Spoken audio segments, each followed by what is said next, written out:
شروع اللہ کے نام سے جو بڑا مہربان نہایت رحم والا ہے۔ قاف، قرآن مجید کی قسم کہ محمد صلی اللہ علیہ وآلہ وسلم پیغمبر خدا ہیں۔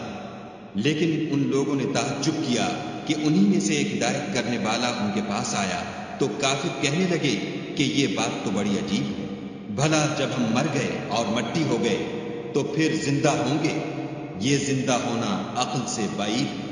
ان کے جسموں کو زمین جتنا کھا کھا کر کم کرتی جاتی ہے ہم کو معلوم، اور ہمارے پاس تحریری یادداشت بھی ہے۔ بلکہ عجیب بات یہ ہے کہ جب ان کے پاس دین حق آ پہنچا تو انہوں نے اس کو جھوٹ سمجھا، سو یہ ایک الجھی ہوئی بات میں پڑ رہے ہیں۔ کیا انہوں نے اپنے اوپر آسمان کی طرف نگاہ نہیں کی کہ ہم نے اس کو کیوں کر بنایا اور کیوں کر سجایا، اور اس میں کہیں شگاف تک نہیں؟ اور زمین کو دیکھو، اسے ہم نے پھیلایا اور اس میں پہاڑ رکھ دیے اور اس میں ہر طرح کی خوشنما چیزیں اگائیں تاکہ رجوع لانے والے بندے ہدایت اور نصیحت حاصل کریں، اور آسمان سے برکت والا پانی اتارا اور اس سے باغ و بستان اگائے اور کھیتی کا اناج اور لمبی لمبی کھجوریں جن کا گاھا طے بطے ہوتا ہے۔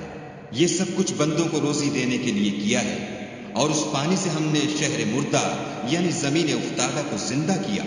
بس اسی طرح قیامت کے روز نکل پڑنا ہے۔ ان سے پہلے نوح کی قوم اور کنویں والے اور سمود جھٹلا چکے ہیں، اور عاد اور فرعون اور لوط کے بھائی اور بن کے رہنے والے اور تبا کی قوم، غرض ان سب نے پیغمبروں کو جھٹلایا تو ہماری وعید بھی پوری ہو کر رہی۔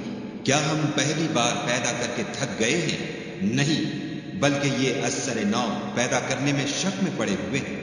اور ہم ہی نے انسان کو پیدا کیا ہے، اور جو خیالات اس کے دل میں گزرتے ہیں ہم ان کو جانتے ہیں، اور ہم اس کی رگے جان سے بھی اس سے زیادہ قریب ہیں۔ جب وہ کوئی کام کرتا ہے تو دو لکھنے والے جو دائیں بائیں بیٹھتے ہیں لکھ لیتے ہیں۔ کوئی بات اس کی زبان پر نہیں آتی مگر ایک نگہبان اس کے پاس تیار رہتا ہے، اور موت کی بے ہوشی حقیقت کھولنے کو طاری ہو گئی۔ اے انسان، یہی وہ حالت ہے جس سے تو بھاگتا تھا، اور سور پھونکا جائے گا، یہی عذاب کی وعید کا دن ہے۔ اور ہر شخص ہمارے سامنے آئے گا، ایک فرشتہ اس کے ساتھ چلانے والا ہوگا اور ایک اس کے عملوں کی گواہی دینے والا۔ یہ وہ دن ہے کہ اس سے تو غافل ہو رہا تھا، اب ہم نے تجھ پر سے پردہ اٹھا دیا تو آج تیری نگاہ تیز ہے۔ اور اس کا ہم نشین فرشتہ کہے گا کہ یہ اعمال نامہ میرے پاس حاضر ہے۔ حکم ہوگا کہ ہر سرکش ناشکرے کو دوزخ میں ڈال دو، جو مال میں بخل کرنے والا، حد سے بڑھنے والا، شبہ نکالنے والا، جس نے خدا کے ساتھ اور معبود مقرر کر رکھے تھے تو اس کو سخت عذاب میں ڈال دو۔ اس کا ساتھی شیطان کہے گا کہ اے ہمارے پروردگار، میں نے اس کو گمراہ نہیں کیا تھا بلکہ یہ آپ ہی رستے سے دور بھٹکا ہوا تھا۔ خدا کہے گا کہ ہمارے حضور میں رد و قد نہ کرو، ہم تمہارے پاس پہلے ہی عذاب کی وعید بھیج چکے تھے۔ ہمارے ہاں بات بدلہ نہیں کرتی اور ہم بندوں پر ظلم نہیں کیا کرتے۔ اس دن ہم دوزخ سے پوچھیں گے کہ کیا تو بھر گئی؟ وہ کہے گی کہ کچھ اور بھی ہے، اور بہشت پرہیزگاروں کے قریب کر دی جائے گی کہ مطلق دور نہ ہوگی۔ یہی وہ چیز ہے جس کا تم سے وعدہ کیا جاتا تھا، یعنی ہر رجوع لانے والے حفاظت کرنے والے سے، جو خدا سے بن دیکھے ڈرتا رہا اور رجوع لانے والا دل لے کر آیا۔ اس میں سلامتی کے ساتھ داخل ہو جاؤ، یہ ہمیشہ رہنے کا دن ہے۔ وہاں وہ جو چاہیں گے ان کے لیے حاضر ہے، اور ہمارے ہاں اور بھی بہت کچھ ہے۔ اور ہم نے ان سے پہلے کئی امتیں ہلاک کر ڈالی، وہ ان سے قوت میں کہیں بڑھ کر تھے، وہ شہروں میں گشت کرنے لگے۔ کیا کہیں بھاگنے کی جگہ ہے؟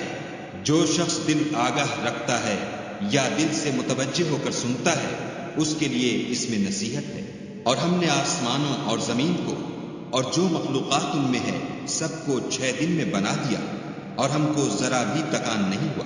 تو جو کچھ یہ کفار بکتے ہیں اس پر صبر کرو، اور آفتاب کے طلوع ہونے سے پہلے اور اس کے غروب ہونے سے پہلے اپنے پروردگار کی تعریف کے ساتھ تسبیح کرتے رہو، اور رات کے بعض اوقات میں بھی اور نماز کے بعد بھی اس کے نام کی تنزیہ کیا کرو۔ اور سنو، جس دن پکارنے والا نزدیک کی جگہ سے پکارے گا، جس دن لوگ چیخ یقیناً سن لیں گے، وہی نکل پڑنے کا دن ہے۔ ہم ہی تو زندہ کرتے ہیں اور ہم ہی مارتے ہیں، اور ہمارے ہی پاس لوٹ کر آنا ہے۔ اس دن زمین ان پر سے پھٹ جائے گی اور وہ جھٹ پٹ نکل کھڑے ہوں گے۔ یہ جمع کرنا ہمیں آسان ہے۔ یہ لوگ جو کچھ کہتے ہیں ہمیں خوب معلوم ہے، اور تم ان پر زبردستی کرنے والے نہیں ہو۔ بس جو ہمارے عذاب کی وعید سے ڈرے اس کو قرآن سے نصیحت کرتے رہو۔